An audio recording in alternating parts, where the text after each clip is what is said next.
গ্রামের বাড়ি গেলে গরমটা অনেকভাবে এনজয় করা যায়। তো আজকে হচ্ছে আমি মোটামুটি আমার বাবার চাইল্ডহুড কোথায় কিভাবে কেটেছে ওই জিনিসটাই দেখাবো।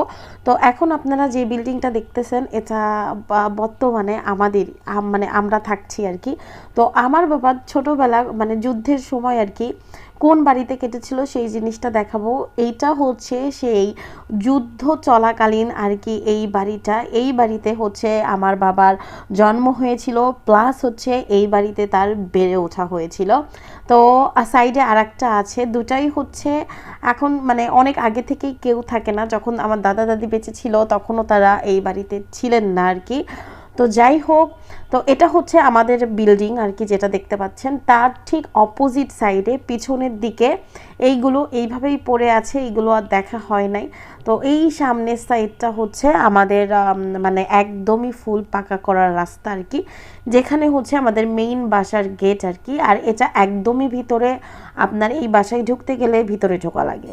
আমার বাবার শৈশব কেটেছিল ঠিক এই টিনের ছোট্ট একটা ঘরে, যেখানে আমার বাবার জন্ম, যেখানে আমার বাবার ফুল শৈশব আর কি কেটেছে।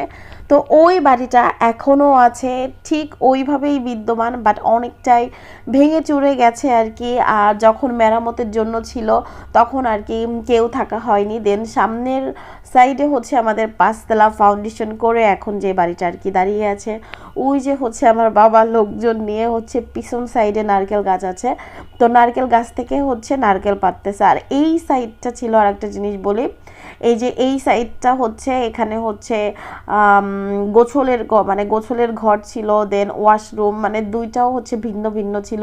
এইখানে পুকুর, এই পুকুরে নাকি আমার বাবারা যখন ছোট ছিল বাবা কাকারা তারা প্রচুর পরিমাণে গোসল করেছে। দেন হচ্ছে এই পুকুরে তখন নাকি অনেক মাছ ছাড়া হতো আর কি, এটা আজকে হচ্ছে আমার বাবা গল্পে গল্পে বলতেছিল। তো যাই হোক, এখানে হচ্ছে আমি গরমের দিনে আসলে বাসা থেকে বের হওয়া যায় না, তারপরও আব্বু অনেক মানে রিকোয়েস্টের পর বললো যে চলো আমরা বাড়ির পিছনে যাই। এই যে হচ্ছে আমাদের ম্যানেজার কাকু দাঁড়িয়ে আছে, যে দড়ি দিয়ে হচ্ছে নারকেল পাড়তে আর কি সাহায্য করতেছে। তো নারকেল গাছে ওঠা কিন্তু অনেকটাই রিস্ক, যারা হচ্ছে গ্রাম সাইডে থাকেন আপনারা জানেন যে উঁচু নারকেল গাছে কিন্তু ওঠার জন্য কিন্তু লোক ওভাবে পাওয়া যায় না, ঠিক আছে।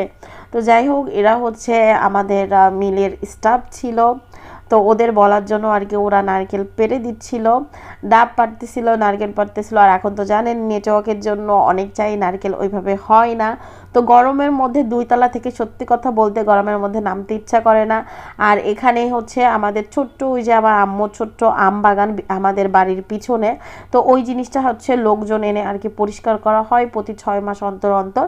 তো এখানে হচ্ছে নান্নু কাকু বস্তায় হচ্ছে নারকেল ভরতেছে। আর এখানে হচ্ছে আমার ছোট বোন যেটা হচ্ছে আমাদের গাছ থেকে পাকা পেঁপে এনেছে, যেটা হচ্ছে এই গরমে আর কি খাওয়া হবে।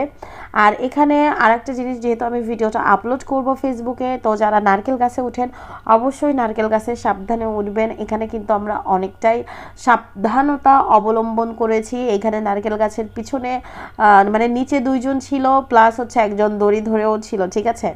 তো অনেকটা হচ্ছে রিস্ক নারকেল গাছে ওঠার। আর নারকেল গাছে নারকেল পারবে, ডাব খাবো না, ডাবের পানি খাবো না, এটা তো কখনোই হয় না। তো যাই হোক, আমি এই ভাইয়াকে বললাম যে আমাকে একটা সুন্দর দেখে একটা মানে নারকেল খাওয়ানোর জন্য, যে এই নারকেলের মধ্যে মানে ওই যে নারকেলটা একদমই নরম থাকবে, যেটা আমার খেতে আর কি খুবই ভালো লাগবে। এই জিনিসটা কে কে খেতে পছন্দ করেন, আর আমার বাবার চাইল্ডহুড বাড়ি দেখতে আপনাদের কেমন লাগলো সেই জিনিসটাও কমেন্ট করে জানাবেন। আবার হয়তো নেক্সটে গেলে আরও কিছু দেখাইতে পারি। তো আজকের মতো ভিডিওটা পর্যন্ত শেষ, টাটা।